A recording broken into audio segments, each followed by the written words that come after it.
Kunde, hei. Bilen min lager en rar lyd når jeg kjører. Kunde, hei. Bilen min lager en rar lyd når jeg kjører. Mekaniker, hei. Hva slags lyd det, og når oppstår den? Mekaniker, hei. Hva slags lyd det, og når oppstår den? Kunde, det høres ut som en banking, spesielt når jeg bremser. Kunde, det høres ut som en banking, spesielt når jeg bremser. Mekaniker, jeg forstår. Vi kan ta en titt med en gang. Har du hatt lignende problemer før? Mekaniker, jeg forstår. Vi kan ta en titt med en gang. Har du hatt lignende problemer før? Kunde, nei, dette første gang. Kunde, nei, dette første gang. Mekaniker, ok, jeg skal sjekke bremsene og hjulopphenge. Kan du vente, eller vil du bli oppringt senere? Mekaniker, ok, jeg skal sjekke bremsene og hjulopphenge. Kan du vente, eller vil du bli oppringt senere? Kunde, jeg kan vente her. Hvor lang tid tar det? Kunde, jeg kan vente her. Hvor lang tid tar det?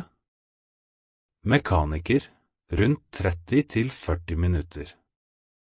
Mekaniker, rundt 30 til 40 minutter.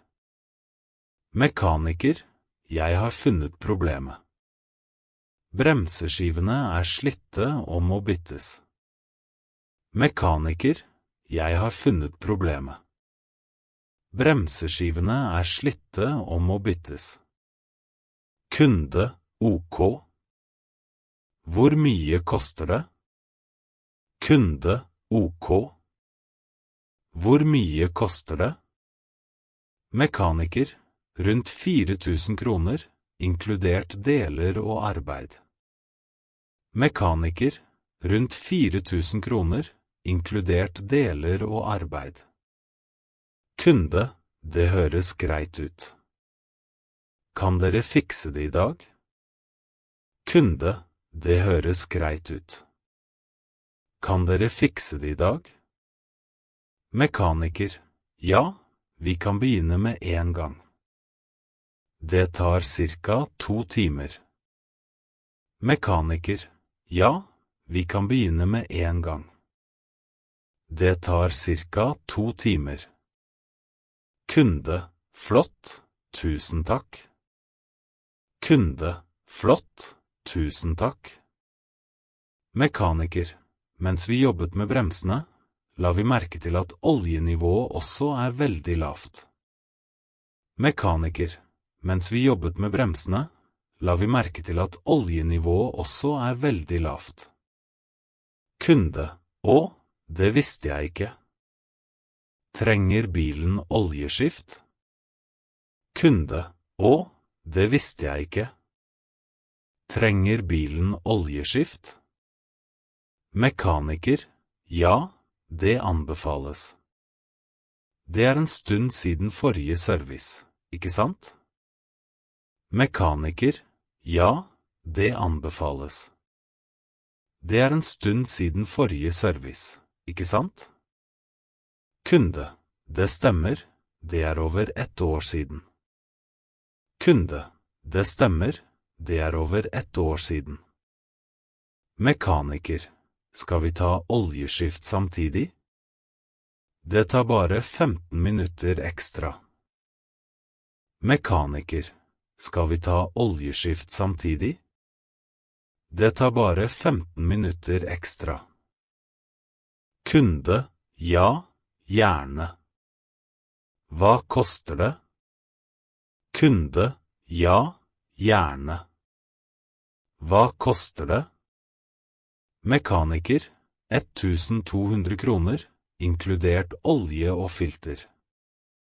Mekaniker, 1200 kroner, inkludert olje og filter. Kunde, OK, gjør det også. Kunde, OK, gjør det også. Mekaniker, nå er bremsene byttet og oljen er fylt på. Mekaniker, nå er bremsene byttet og oljen er fylt på. Kunde, supert. Hva er totalsummen? Kunde, supert. Hva er totalsummen? Mekaniker, totalt blir det 5200 kroner. Mekaniker, totalt blir det 5200 kroner. Kunde, kan jeg betale med kort? Kunde, kan jeg betale med kort? Mekaniker, ja, selvfølgelig. Vil du ha kvittering på e-post eller papir? Mekaniker, ja, selvfølgelig. Vil du ha kvittering på e-post eller papir? Kunde, gjerne på e-post, takk. Kunde, gjerne på e-post, takk. Mekaniker, alt er i orden nå. Husk å komme tilbake for neste service om ca. 12 måneder eller 15 000 kilometer. Mekaniker, alt er i orden nå. Husk å komme tilbake for neste service om ca. 12 måneder eller 15 000 kilometer. Kunde, det skal jeg. Tusen takk for hjelpen. Kunde, det skal jeg. Tusen takk for hjelpen. Mekaniker, bare hyggelig. Ha en fin dag videre. Mekaniker, bare hyggelig. Ha en fin dag videre. Kunde, ha en fin dag du også. Kunde, ha en fin dag du også.